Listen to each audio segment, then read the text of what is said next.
Good evening India कार्यक्रम के इस भाग में चलिए करियर्स पे बात करते हैं। मास कम्युनिकेशन में आज के इस बदलते दौर में क्या संभावनाएं हैं, कौन से इंस्टीट्यूशंस हैं, कौन सा कोर्स बेहतर रहेगा, आइए बातचीत करते हैं। हमारे साथ हैं डॉक्टर दुर्गेश त्रिपाठी। डॉक्टर त्रिपाठी, बहुत बहुत स्वागत है आपका। नमस्कार। नमस्कार जी। डॉक्टर त्रिपाठी असिस्टेंट प्रोफेसर हैं school of mass communication Guru Govind Singh Indraprastha university से। सबसे पहले आपसे यही जानना चाहेंगे कौन कौन सी संभावनाएं हैं आज युवाओं के पास जब मास कम्युनिकेशन की बात होती है। तो यदि देखा जाए अमित जी, तो सबसे बड़ी बात क्या है कि वर्तमान समय में युवाओं को, छात्रों को बहुत सारे ऑप्शंस अवेलेबल हैं जो आज से 20 साल पहले, 30 साल पहले नहीं थे। जैसे यदि शुरुआत करें हम लोग तो पत्रकारिता की, भारतीय पत्रकारिता की बात करें तो उसमें देखते हैं कि पिछले 100 साल, 200 सालों का इतिहास हमारे देश में है। लेकिन उस समय तक प्रिंट मीडिया का, या कह सकते हैं प्रिंट जर्नलिज्म का ही बोलबाला था, या उसी के इन्फ्लुएंस में सारा कुछ हमारा समाज चलता था। आजादी से पहले मोस्टली अखबार और प्रिंट। जी। पोस्ट इंडिपेंडेंस की बात करें, जैसे आपने प्री इंडिपेंडेंस की बात करी, तो स्वतंत्रता आंदोलन में हमारे हिंदी पत्रकारिता की या पूरे भारतीय पत्रकारिता की बहुत योगदान रहा है, जिससे सब कुछ सभी वाकिफ हैं। पोस्ट इंडिपेंडेंस में हम बात करें तो एडवर्टीजमेंट के साथ साथ विज्ञापन की शुरुआत हुई। विज्ञापन के साथ साथ जब आप देखेंगे 1982 में जब एशियाड का खेल शुरू हुआ तो उस समय से दूरदर्शन पूरे देश में बहुत तेजी से फैला और लोगों तक पहुंचा। तो इलेक्ट्रॉनिक मीडिया का फिर कह सकते हैं कि शुरुआत एक अच्छे रूप में हमारे देश में हुआ। फिर 1991 में जब हम ग्लोबलाइजेशन की बात करते हैं, वैश्वीकरण की बात शुरू हुई, WTO, GATT और बहुत सारी चीज़ें आपको पता है। बल्कि वह जो सरकार थी, इसके बारे में कहा जाता है कि वैश्वीकरण की शुरुआत इस देश में 1991 में से लेकर 96 वाली जो दशक समय था, जो सरकार थी, उस समय शुरुआत हुई। तो उसके साथ बहुत तेजी से विज्ञापन एवं जनसंपर्क बढ़ा, क्योंकि वैश्वीकरण का एक प्रमुख आधार या कह लीजिए कि टूल के रूप में विज्ञापन और जनसंपर्क को माना जाता है। उसी के साथ साथ फिर हम 21वीं सदी की तरफ आए। तो जब 21st सेंचुरी में हम आए तो न्यू मीडिया का, या कह सकते हैं कंप्यूटर का, या न्यू मीडिया टेक्नोलॉजी की, इंफॉर्मेशन टेक्नोलॉजी की जो एक कन्वर्जेंस हुआ, वो प्रिंट के साथ भी हुआ, विज्ञापन के साथ भी हुआ, फिल्म्स के साथ भी हुआ, टेलीविजन में भी हुआ, रेडियो में भी हुआ, FM चैनल्स वगैरह। तो ये पूरा जो सिनेरियो है, आज एक जर्नलिज्म के पर्सपेक्टिव से हम बात करें तो पूरा चेंज हो गया। या कह सकते हैं कि प्रिंट जर्नलिज्म से, प्रिंट मीडिया से जो हमारा दौर शुरुआत हुआ, आज वर्तमान समय में वो बहुत सारे ऑप्शंस के साथ, क्या इतने सारे ऑप्शंस आने के बाद डॉक्टर दुर्गेश, जो युवा है कई बार वो असमंजस की स्थिति में आ जाता है, आपको लगता है कंफ्यूजन भी हो गया, कैसे वो चुनाव करे, टॉप प्रायोरिटी क्या है? क्योंकि अगर वो आज कहीं इनरोल करता है, अगले 3-4 साल का कोर्स करता है, तो उस ऑप्शन की इंपॉर्टेंस 3-4 साल बाद होनी चाहिए ताकि उसको नौकरी मिल जाए। तो आज टॉप प्रायोरिटी किसको देंगे फिर आप? मैं एक बात आपसे कहूंगा अमित जी कि सबसे पहली बात, पत्रकारिता जो विषय है उसमें सृजनात्मक क्षमता की बहुत जरूरत है, मतलब क्रिएटिविटी की। तो सबसे बड़ी बात, और उसके अलावा क्रिएटिविटी के साथ उसका इंटरेस्ट होना चाहिए, उस भी छात्र या युवा का उस विषय के लिए। अब उसके पास ऑप्शंस बहुत सारे हैं, जैसे आपने कहा प्रिंट जर्नलिज्म, प्रिंट में भी जा सकता है युवा यदि उसके अंदर वोकेबलरी उसकी अच्छी है। ऐसे कोई टॉप प्रायोरिटी नहीं है, अपॉर्चुनिटी सारे में है। न्यूज़पेपर्स बहुत सारे अवेलेबल हैं। उसमें आप देखो, पहले क्या होता था, नेशनल एडिशन होता था, एक ही एडिशन हर तरफ जाता था। आज क्या लोकलाइजेशन हो गया, जो कि न्यूज़पेपर्स का मतलब एक लोकल एडिशंस उसके शुरू हो गए। आप पहले रेडियो की बात केवल ऑल इंडिया रेडियो होती थी, आज FM चैनल के रूप में Tier 1, Tier 2, Tier 3 सिटीज में आप देखिए कितने FM चैनल्स हो गए। तो रेडियो जॉकी, रेडियो की रिकॉर्डिंग करने के लिए, एंकरिंग करने के लिए, उसमें रिसोर्स पर्सन के रूप में पार्टिसिपेट करने के लिए बहुत सारे रेडियो में ऑप्शंस आ गए। दूरदर्शन की बात करें आप, 82 में जिस तरह से दूरदर्शन का बहुत तेजी से विकास हुआ, उसके बाद जब 1991 के बाद जिस तरीके से प्राइवेट प्लेयर्स भी आए, चैनल्स आए, तो आज के डेट में कितनी सारे चैनल्स हैं, रीजनल चैनल्स हैं दूरदर्शन के साथ साथ, मतलब उनके सामने बहुत सारे ऑप्शंस इलेक्ट्रॉनिक मीडिया के रूप में हैं। जी, तो बहुत सारे ऑप्शंस हैं आपके पास। और यदि मास कम्युनिकेशन में करियर ऑप्शंस पर आप भी कोई सवाल करना चाहें डॉक्टर दुर्गेश त्रिपाठी से, तो हमारी फोन लाइन खुली है, आप हमें फोन कीजिए। हमारा नंबर है 23097532, दैट्स 23097532, दिल्ली का STD कोड 011। पर डॉक्टर दुर्गेश, इससे पहले हम आपसे जानें कि कौन सा कोर्स करना चाहिए। सबसे पहले बताइए कि क्या कोर्स करना चाहिए, क्योंकि 90 से पहले अगर आप देखें तो जो भी पत्रकारिता में थे या आजादी से पहले की बात, कोई कोर्स करते नहीं। कोर्स करना चाहिए कि नहीं करना चाहिए? नहीं, कोर्स करना दो कारणों से बहुत जरूरी है। पहला ये कि उनको उस जिस भी विश्वविद्यालय में, विद्यालय में या संस्थान में वो पढ़ते हैं, तो वहां पे उनको एक अनुभवी अध्यापक के द्वारा, अनुभवी रिसोर्स पर्सन जो है, उनसे गाइडेंस मिलता है। वहाँ प्रैक्टिस कराई जाती है, नॉलेज दी जाती है, मतलब प्रेजेंट की, पास्ट की और फ्यूचर की। साथ में एक ट्रेनिंग से सबसे बड़ी चीज क्या होती है कि वो चीजें निखरती हैं, उनमें सुधार आता है और वो मार्केट के लिए, जो एक मार्केट की प्लेसमेंट का जो पैरामीटर है, उसको फुलफिल करते हैं। मोस्टली सिलेबस में क्या कवर होता है अगर कोई मैस कम्युनिकेशन का ऑप्शन में आना चाहे?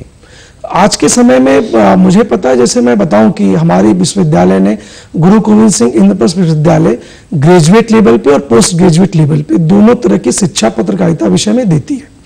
अंडर ग्रेजुएट कोर्स की बात करें तो हमारे पास 11 के आसपास हमारे संस्थान है जहां पे बैचलर ऑफ जर्नलिज्म की पढ़ाई होती है।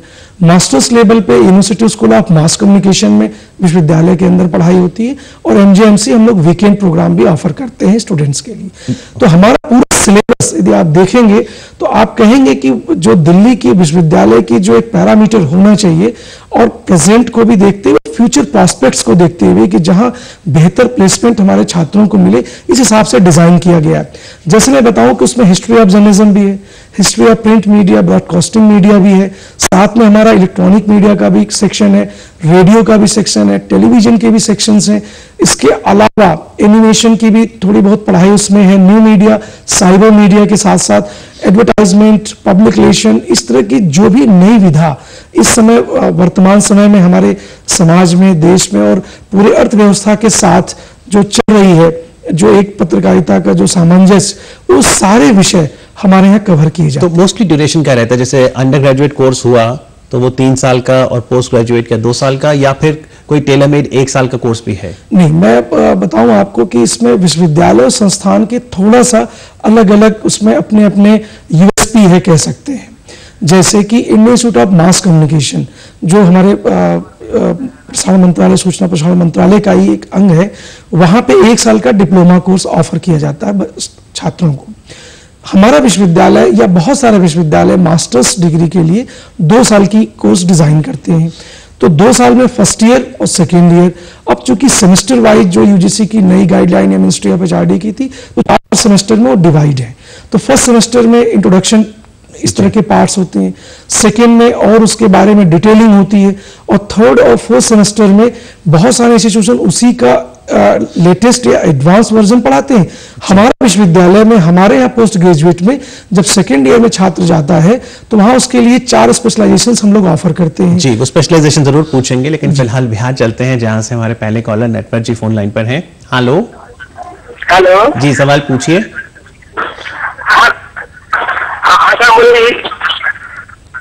हेलो जी, जल्दी से सवाल पूछिए। पांडे बोल रहा था जी, नमस्कार। ये पता करना था कि पढ़ाई की उम्र कम से कम कितनी चाहिए? जी, उम्र पूछ रहे हैं कितनी होनी चाहिए? उम्र के लिए तो जैसा आपको पता है कि उससे भी पहले जो चीज जरूरी है, मैं बताऊं आपको कि शैक्षिक अर्हता, आपकी जो मिनिमम एजुकेशनल क्वालिफिकेशन है वो 10+2 होनी चाहिए ग्रेजुएट, अंडर ग्रेजुएट कोर्स के लिए, जो bachelor of journalism and mass communication. और डिप्लोमा जो साल का भर का है, और उसके लिए क्या है कि पोस्ट ग्रेजुएट डिप्लोमा, नाम ही उसका पोस्ट ग्रेजुएट डिप्लोमा। डिप्लोमा जो है पोस्ट ग्रेजुएट, इसका मतलब है कि after graduation you can avail. जी, जो 10+2 जी, और मास्टर्स के लिए ग्रेजुएशन होना जरूरी है। जी, कोई परसेंटेज भी है 12th में कितनी होनी चाहिए अगर कोई अंडर ग्रेजुएट कोर्स ज्वाइन करना चाहे? ये हर यूनिवर्सिटीज के अपने अपने मिनिमम एजुकेशनल क्वालिफिकेशन का क्राइटेरिया है, और उनके जो भी प्रोस्पेक्टस होते हैं, जो आप प्रवेश निर्देशिका जो आप लेंगे उस विश्वविद्यालय की, उसमें असाइंड होता है कि कितना % होगा, जिसमें रिजर्व कैटेगरी के लिए कितने % होने चाहिए, या आप जनरल कैटेगरी से हैं तो आपकी कितनी मिनिमम परसेंटाइल होनी चाहिए, वो हर विश्वविद्यालय के अलग होता है। तो इसलिए चूंकि ये राष्ट्रीय कार्यक्रम है, अंतर्राष्ट्रीय मंच पे भी देखा जा रहा है इस कार्यक्रम को, तो मेरा विश्वास है, तो मैं नहीं कह सकता कि इस विश्वविद्यालय का इतना है। गुरु गोविंद सिंह इंद्रप्रस्थ यूनिवर्सिटी हमारे यहाँ 60% का क्राइटेरिया मानते हैं कि 60% हो और 55% हो, जो रिजर्व कैटेगरी के हैं। वैसे हमेशा ये चीजें चेंज भी हो सकती हैं। और तो मेरा ये निवेदन है, मेरा ये सजेशन है हमारे युवा छात्रों भाइयों के लिए और उनको लिए जो सुन रहे हैं इस कार्यक्रम को या देखेंगे, तो सबसे पहले उसकी जो एडमिशन ब्रोशर है उसके थ्रू उन चीजों को अपडेट हो। तो जब पत्रकारिता में ज्यादातर जो लोग आ रहे हैं, ट्रेंड क्या है? क्या वो हिंदी पत्रकारिता में, या कई बार एक कॉम्प्लेक्स भी लोग ले आते हैं कि जी हमें अंग्रेजी नहीं आती, क्या पत्रकार बनने के लिए अंग्रेजी आना जरूरी है? ये बहुत अच्छा सवाल है और ये चीज हम भी फेस करते हैं, क्योंकि दिल्ली चूंकि पूरे देश की राजधानी है, तो यहाँ diversified culture, socio economic conditions के स्टूडेंट हमारे बीच में आते हैं। तो इस तरह की चीजें आती हैं कि कोई लड़का कॉन्वेंट एजुकेटेड होता है, कोई हो सकता है कि प्राइमरी या एजुकेशन या कह सकते हैं हिंदी मीडियम का स्टूडेंट हो। तो इस तरह की प्रॉब्लम आती है। प्रॉब्लम कह सकते हैं कि उनकी एक अपनी जियोग्राफिकल या जो नीड होती है उसके हिसाब से उनकी समस्या आती है।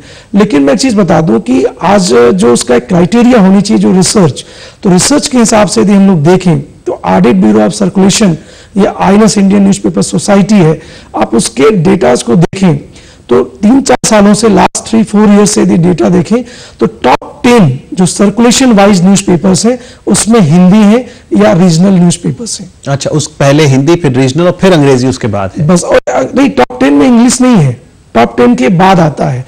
लास्ट 3 ईयर्स के ट्रेंड मैंने देखे, टाइम्स ऑफ इंडिया आता था पहले 8th पे 9th पायदान पे रहता था, लेकिन अभी 2-3 सालों में उसका ट्रेंड क्या हुआ कि 11, 12, 13 पे चला गया। और टॉप 10 में सारे हिंदी न्यूज़पेपर्स, और उसके बाद 9th पे 10th पे मलयाला मनोरमा या जो साउथ इंडिया के वर्नाकुलर जो हमारा प्रेस है उससे उनकी सर्कुलेशन बढ़ी है। जी, इस समय मध्य प्रदेश चलते हैं डॉक्टर त्रिपाठी, जहां से सोलंकी जी हैं फोन लाइन पर। हेलो जी, नमस्कार, सवाल पूछिए। हाँ, मैं देवास मथुरा से बोल रही हूँ जी। हेलो जी, पूछिए सवाल। ये जर्नलिस्ट का कोर्स करने के बाद क्या क्या स्कोप रहता है? जी, कोर्स करने के बाद क्या स्कोप रहता है? जी, प्लेसमेंट अपॉर्चुनिटीज। जी, प्लेसमेंट अपॉर्चुनिटीज तो मैं कह सकता हूं कि बहुत ही अप्रतिम संभावनाएं हैं। जैसे प्रिंट मीडिया में आप जा सकते हैं कोई भी कोर्स करके, इलेक्ट्रॉनिक मीडिया में, टेलीविजन में जा सकते हैं, दूरदर्शन में आप आ सकते हैं, जो इलेक्ट्रॉनिक मीडिया के प्राइवेट चैनल्स हैं उसमें जा सकते हैं, इंस्टीट्यूशन में जा सकते हैं, वो प्लेसमेंट करवा देता है। सारे कोई भी विश्वविद्यालय या संस्थान ऐसा नहीं है जो बच्चों को प्लेसमेंट असिस्टेंस न प्रोवाइड करता हो। मिनिस्ट्री ऑफ एचआरडी की या यूजीसी की ये गाइडलाइन भी है कि सब जगह प्लेसमेंट का एक सेक्शन है और प्लेसमेंट की एक्टिविटीज होती हैं, जिसमें रिसोर्स पर्सन के रूप में दूरदर्शन से, प्राइवेट चैनल से, रेडियो से, प्रिंट मीडिया के सेक्शन से लोगों को इनवाइट करते हैं और अपने बच्चों को फेस टू फेस इंटरव्यू करते हैं और बाद में उनका कैंपस सिलेक्शन होता है। और हर चैनल्स, हर कोई भी इंस्टीट्यूट, कोई भी ये थ्रू प्लेसमेंट उनकी होती है। जी, तो बहुत सारी अपॉर्चुनिटी है। एडवर्टीजमेंट की भी, एडवर्टाइजिंग फील्ड से बच्चा जुड़ा है, उसका इंटरेस्ट है, तो एडवर्टीजमेंट की एजेंसी जितनी हुई, हजारों करोड़ों का बिजनेस इस समय चल रहा है। पब्लिक रिलेशन, जनसंपर्क का बहुत बिजनेस बड़ा इस समय डेवलप हो चुका है हमारे देश में। इवेंट मैनेजमेंट भी मैस कम्युनिकेशन का ही एकदम इवेंट मैनेजमेंट हमारे यहाँ हमारे सिलेबस का एक पार्ट भी है, और प्रैक्टिकल और थ्योरी दोनों में हमारे सिलेबस में इवेंट मैनेजमेंट है। और वो यदि बात करें हम उसको एक थ्योरेटिकल यदि फ्रेमवर्क में हम बात करें मास कम्युनिकेशन के, तो इंटीग्रेटेड मास कम्युनिकेशन में, इंटीग्रेटेड मार्केटिंग कम्युनिकेशन में उसको मानते हैं हम, जिसमें एडवर्टाइजमेंट भी है, पब्लिक रिलेशन भी है, इवेंट मैनेजमेंट भी है। जी, और कुल मिला के क्या ये कोर्स, कोई भी अगर कोर्स करें, एक्सपेंसिव है? कितना एक खर्चा आ जाता है कि 12वीं के बाद अगर कोई अंडर ग्रेजुएट कोर्स करना चाहे जर्नलिज्म में? मैं अमित जी एक बात कहूंगा कि मैं किसी कोर्स को ये नहीं कह सकता कि अच्छा है और उसमें कितनी बहुत सारे अवसर नहीं है कि नहीं है, लेकिन मेरा अपना एक पक्का विश्वास है और ये मैं कहना चाहूंगा छात्रों से, युवाओं से, कि पत्रकारिता विषय की पढ़ाई बहुत ही कम पैसे में आपका विश्वविद्यालय या संस्थान आपको प्रोवाइड करते हैं।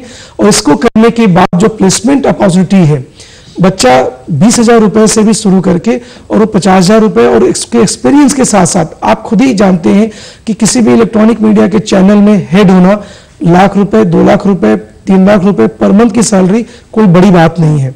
ठीक उसी तरह से एफएम रेडियोज में देखो आप, इसी तरह प्रिंट मीडिया के जो बड़े बड़े न्यूज़पेपर्स हैं उनके एडिटर्स की सैलरी पैकेज देखो आप, एडवर्टाइजिंग एजेंसीज के जो सीईओ हैं, जो डायरेक्टर्स हैं, जो क्रिएटिव डायरेक्टर्स, उनकी सैलरी और पे पैकेज और उसको देखो। फिल्म इंडस्ट्री में एनिमेशन इंडस्ट्री में जिस तरह से हमारा पूरा डेवलपमेंट हो रहा है कन्वर्जेंस का, उसमें आप देखो कि इसमें कोई कमी नहीं है आपकी। मैं फिर से कहता हूं कि आपका इंटरेस्ट होना चाहिए, आपका कमिटमेंट होना चाहिए और उस दिशा में काम करने की लगन होनी चाहिए। थोड़ा डूज एंड डोंट्स बताइए अपने अनुभव के आधार पर डॉक्टर त्रिपाठी, कि चलिए समय के साथ डिग्री भी आ जाएगी, पर क्या डूज है ताकि एक अच्छा करियर बन सके मैस कम्युनिकेशन के किसी भी ऑप्शन में, क्या डोंट्स हैं? मैं सबसे पहले डूज के बारे में बात करूंगा। बहुत अच्छा आपने सवाल किया और मुझे लगता है कि बहुत हमारे युवाओं को, छात्रों को ये गाइड करेगा। सबसे पहले बात यदि डूज की बात करें तो न्यूज़पेपर्स उनको पढ़ना चाहिए। उससे दो चीज़ें होती हैं, उनकी जनरल अवेयरनेस बढ़ती है, चीज़ों के बारे में समझ बढ़ती है और जो लैंग्वेज ओवर कमांड है वो डेवलप होती है। साथ ही साथ उनको इलेक्ट्रॉनिक मीडिया के चैनल्स, दूरदर्शन और दूसरे जो प्राइवेट चैनल्स भी हैं उनको देखना चाहिए। और एंकरिंग के दिशा में जाना चाहते हैं, उनको यदि कोई प्रेजेंटेशन के बारे में बात करनी हो, प्रेजेंटेशन की फील्ड में जाना हो तो उसको देखें। साथ साथ में इवेंट मैनेजमेंट के बारे में बात करें, एडवर्टीजमेंट के बारे में बात करें तो वो डेली एडवर्टीजमेंट न्यूज़पेपर्स में भी आते हैं, प्रिंट एड्स भी आते हैं और इसके साथ साथ आप देखेंगे कि टेलीविजन पे, FM रेडियो पे चैनल्स आते रहते हैं जो एडवर्टीजमेंट ब्रॉडकास्ट करते हैं। तो एडवर्टीजमेंट की तरीके को देखिए, उनकी क्रिएटिविटी को देखिए, उनकी पंच लाइन को समझने की कोशिश करिए। उनकी जब प्रिंट एड देखते हैं तो कलर स्कीम को देखिए। उनका जब टेलीविजन पे एडवर्टीजमेंट आ रहा है तो आप देखिए, रेडियो पे जिस तरह से जिंगल्स आ रहे हैं उसको आप समझने की कोशिश करिए कि उनमें क्या यूनिक है, कैसे उन्होंने बेस्ट करने की कोशिश करी। उसी तरह फिल्म में आप फिल्म को देखो तो देखो कि किस तरह से शॉट्स लिए जा रहे हैं, किस तरह से एडिटिंग हो रही है, कट टू कट किस तरह से एडिटिंग हम कर रहे हैं, कि जिससे कि सारी चीजों को हम बेहतर ढंग से उसके अंडरस्टैंडिंग को डेवलप कर सकें। ऑब्जर्वेशन बहुत जरूरी है, बहुत जरूरी। परत आपको अंडरस्टैंडिंग बनानी पड़ेगी इन तमाम चीजों की। और जहां तक डोंट्स की बारे में हम बात करें तो डोंट्स में सबसे पहला मैं रिक्वेस्ट ये करूंगा अपने छात्रों से, युवाओं से, कि वे कॉपी कैट की जो एक एक्टिविटी है और शॉर्टकट उसको भूल जाए। इसमें स्ट्रगल भी है, रेस्पेक्ट भी है और नेम, फेम और मनी तीनों है जर्नलिज्म के फील्ड में, लेकिन उनको कॉपी कैट हटना होगा। अपना यूनिक स्टाइल बनाए, नकल ना करें अपना, और साथ में उनके अंदर एक कॉन्फिडेंस हो, एक जज्बा हो कि हमें करना है। कमिटमेंट के साथ, विश्वास के साथ आगे बढ़ेंगे और अपने ऊपर विश्वास करें। स्वामी विवेकानंद जी ने कहा है कि अपने ऊपर विश्वास करोगे आप तो सब पे विश्वास कर लोगे, सबको आप जीत लोगे। तो इस विश्वास की परंपरा को, इस भावना को उनके अंदर ले आना होगा और कॉपी कैट की चीज छोड़ दें और साथ में आत्मविश्वास के साथ करें और स्ट्रगल से कभी पीछे नहीं हटे। जी, इस समय आरके पुरम दिल्ली से हमारे अगले कॉलर फोन लाइन पर। हेलो जी, सवाल पूछिए प्लीज। जी नमस्कार। मुझे ये पता करना है कि आपको पर एपिसोड कितना पैसा दिया जाता है? जी, शुक्रिया आपके सवाल के लिए। क्या ये मंथली सैलरी पे आते हैं, फिर अगर मैस कम्युनिकेशन में आए, कॉन्ट्रैक्चुअल या पर एपिसोड भी होता है? ये सबसे बड़ी चीज क्या है कि ये पारिश्रमिक की बात है, ये ऑनरेरियम की बात है। तो ऑनरेरियम, मेरा ये मानना है कि कोई भी छोटा नहीं होता। ऑनरेरियम सबसे बड़ी चीज है क्योंकि ये रिस्पेक्ट की बात होती है। आपकी योग्यता और आपके परफॉर्मेंस के आधार पे आपको रिक्वेस्ट करी जाती है कि आप इस कार्यक्रम के साथ आप जुड़िए। तो जहां तक पारिश्रमिक की सवाल है, पारिश्रमिक का शब्द ही बना है परिश्रम से, तो उसका परिश्रम का कोई मोल नहीं होता, पहली बात। दूसरी चीज, जहां तक पेमेंट की ऑप्शंस की बात है, पेमेंट के ऑप्शंस तीन तरीके से होते हैं। पहला कि आपको एक तो मंथली सैलरी बेस्ड होती है, दूसरा आपको कॉन्ट्रैक्ट बेस्ड होते हैं और तीसरे होते हैं कि जो डेली या जब कभी भी आप वीकली या मंथली आपको प्रोग्राम में इन्विटेशन भेजा जाता है। जहां तक सवाल पारिश्रमिक का है और मास कम्युनिकेशन का सवाल है, तो ये सवाल सभी के साथ लागू होता है, केवल जर्नलिज्म के फील्ड के साथ ऐसी बात नहीं है। आप कहीं भी जाएंगे, आप यदि बिल्डिंग कंस्ट्रक्शन के बारे में बात करते हैं तो बिल्डिंग कंस्ट्रक्शन में भी ये बातें आती हैं। मंथली सैलरी पे भी लोग रखे जाते हैं, कॉन्ट्रैक्ट पे रखे जाते हैं कि इस प्रोजेक्ट को आपको फुलफिल करना है। तीसरा होता है कि कुछ लोग रखते हैं भाई डेली आओ, मेरा प्रोजेक्ट आपका फिनिशिंग का काम खत्म हो गया।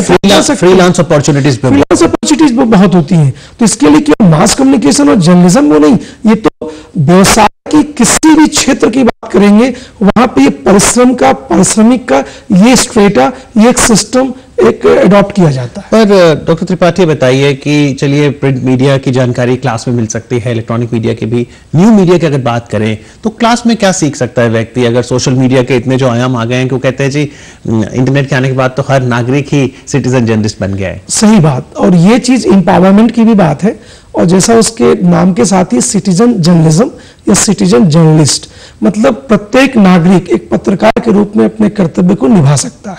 और पत्रकार के रूप में कर्तव्य निभाने से तात्पर्य वहां पे ये होता है कि हम सभी समाज के लिए, हम सभी देश के लिए काम करें, देश के भलाई के लिए और अच्छे के लिए काम करें। इसीलिए जर्नलिस्ट और जर्नलिज्म की बात होती है, सिटीजन जर्नलिज्म की बात है। उन्हें भी पढ़ना चाहिए। आपने कोर्स के बारे में बात करी, तो यदि ट्रेनिंग की बात करें, प्रोफेशनल ट्रेनिंग की बात करें, तो वो विश्वविद्यालयों में, संस्थानों में कंप्यूटर के साथ साथ, उनको कंप्यूटर फ्रेंडली होने के साथ साथ कैसे उन चीजों को हम जोड़ के बेहतर कर सकते हैं पत्रकारिता को। और जैसा मैंने शुरू में कहा था कि वो कन्वर्जेंस की बात हो रही है। इस समय जो हमारा ज्ञान है, जो हमारा विषय है, जो हमारी अपनी कंटेंट की नॉलेज है, उसको ही हम साइबर मीडिया के साथ, न्यू मीडिया के साथ और कंप्यूटर के साथ कन्वर्जेंस करके उसको डेवलप करते हैं। जहां तक क्रिएटिविटी की बात है, यदि क्रिएटिविटी की बात करें तो आप देखिए ये रोबोट फिल्म आई, रोबोट फिल्म आई, या हैरी पॉटर सीरीज की जितनी फिल्म्स देखिए आप। इसके अलावा बहुत सारे मूवीज आ रहे हैं जो प्रोफेशनल कह सकते हैं, कॉमर्शियल मूवीज जिसके बारे में कह सकते हैं, हॉलीवुड की, बॉलीवुड की या रीजनल लैंग्वेज की। उन्होंने किस तरीके से न्यू मीडिया को कन्वर्जेंस करके एक नया तरह का एक कह सकते हैं कि प्रयोग शुरू किया, और वो प्रयोग 100 करोड़ 200 करोड़ नहीं 300 करोड़ को पार कर रहा है। जी, आइए मध्य प्रदेश चलते हैं जहां से हमारे अगले कॉलर फोन लाइन पर इंतजार कर रहे हैं। हेलो जी, सवाल पूछिए प्लीज। हेलो जी नमस्कार, अपना प्रश्न पूछिए। सर मैं ये पूछ रहा था, सर मेरी एज 30 है और मैंने एमबीए किया हुआ है। मैं बहुत इंटरेस्टेड हूँ इसमें, जर्नलिज्म में। तो मतलब मैं ये जानना चाहता था कि जैसे जबलपुर में हूँ मैं, तो एरिया वाइज भी फर्क पड़ता है कि यहाँ रानी दुर्गावती से कुछ कोर्स किया है तो उसका अलग फर्क पड़ेगा, या दिल्ली से कहीं और से किया है तो उसका फर्क अलग पड़ता है? नहीं, ऐसी कोई बात नहीं है। और मैं पुनः आपसे कहूंगा कि जबलपुर हमारे देश का एक हिस्सा है और विश्व का हिस्सा है, और भौगोलिक रूप से भी यदि बात करें तो सांस्कृतिक रूप से भी बात करें तो जबलपुर में भी विश्वविद्यालय है, और वहां की ट्रेनिंग भी यदि आप करते हैं तो आपको सब्जेक्ट की नॉलेज होना ज्यादा इंपॉर्टेंट है, आपकी कंटेंट पे कंट्रोल होना ज्यादा इंपॉर्टेंट है, आपकी क्रिएटिविटी यूनिक हो, ये ज्यादा इंपॉर्टेंट है। और कहीं से भी करके आप कहीं पे भी कर सकते हैं। आप मेरे बहुत सारे, मैं नाम लेना चाहूंगा यदि लूं तो बहुत सारे ऐसे पत्रकार हैं जबलपुर से, हमारे कई पत्रकार मैं जानता हूं, और आपने भी देखते होंगे कि इलेक्ट्रॉनिक मीडिया चैनल पे वो रोज आते हैं, प्राइवेट चैनल्स पे, और दूरदर्शन में भी वो काम कर चुके हैं। तो जबलपुर से प्लस मध्य प्रदेश से, इंदौर से, भोपाल से हैं। ज्योग्राफी का उतना असर नहीं, आपको कंटेंट होना चाहिए, कॉन्फिडेंस होना चाहिए। चलते चलते डॉक्टर दुर्गेश, आपने कहा कंटेंट सुधारने के लिए एक न्यूज़पेपर पढ़ें, और क्या करें कंटेंट सुधारने? इसके अलावा जो भी लोगों से बात करके अपनी कॉन्फिडेंस को बढ़ाएं कि किस तरीके से नॉलेज अवेयर हो, नॉलेज के बारे में बुक्स को पढ़ें, किताब से जो उनको नॉलेज होगी उसमें लैंग्वेज का कमांड आएगा। साथ में जब न्यूज़पेपर सबसे बड़ा, मैं कहता हूं कि जानकारी का या जागरूकता का सबसे उचित माध्यम होता है। दूरदर्शन को आप देखें, इलेक्ट्रॉनिक मीडिया के चैनल्स को देखें, तो उन चैनल्स के जो प्रोग्राम है, जो दूरदर्शन के प्रोग्राम है, बहुत ही इंफॉर्मेटिव होते हैं। उन इंफॉर्मेशन से नॉलेज अपग्रेड करके और आप अपनी चीजों को बढ़ा सकते हैं। मैं अपनी बात करूं, यदि आपने कहीं, तो मैं अपना उदाहरण देना चाहूंगा। 7th स्टैंडर्ड में मेरे पिताजी ने, जो प्रोफेसर थे, अभी रिटायर हैं, उन्होंने पुस्तक के रूप में और किताबों के रूप में हमें गिफ्ट करते थे। साथ में न्यूज़पेपर उन्होंने डेली लगाया, जबकि उसमें न्यूज़पेपर वगैरह बहुत इजीली अवेलेबल भी नहीं होते थे, सर्कुलेशन भी कम होता था। मैं 2000 आपको बात करूं तो मैं 1988 की बात कर रहा हूं आपसे। उस समय से न्यूज़पेपर हम लोग पढ़ना शुरू किए, और तब धीरे धीरे इस दिशा में आगे बढ़े। और आज मुझे लगता है कि सबसे बड़ा जो भी मेरा अपलिफ्टमेंट हुआ है वो समाचार पत्र और दूरदर्शन और इलेक्ट्रॉनिक मीडिया के चैनल्स और रेडियो का रहा। जी नहीं, बहुत बहुत शुक्रिया कि आप दूरदर्शन को भी इतने इंकरेजिंग वर्ड्स कह रहे हैं। और आज आप सबसे ज्यादा रीच और एक्सेस और सबसे ज्यादा पब्लिक ब्रॉडकास्टिंग के रूप में बात करें तो दूरदर्शन है। जी डॉक्टर दुर्गेश, बहुत बहुत शुक्रिया आपका, थैंक यू वेरी मच। तो उम्मीद है कि आज यहाँ पे जो टिप्स डॉक्टर दुर्गेश त्रिपाठी ने शेयर किए हैं वो हमारी मदद करेंगे। नया साल आ रहा है, आप सभी को क्रिसमस और नए साल की बहुत बहुत शुभकामनाएं। आप भी जैसा डॉक्टर दुर्गेश ने कहा बुक्स भेज सकते हैं, गुलाब भेज सकते हैं और डाकिया के थ्रू भेज सकते हैं, क्योंकि ईमेल का अपना है लेकिन हाथ से लिखी हुई चिट्ठी का अपना आनंद है। तो have a very nice and a wonderful new year ahead. Thank you for watching.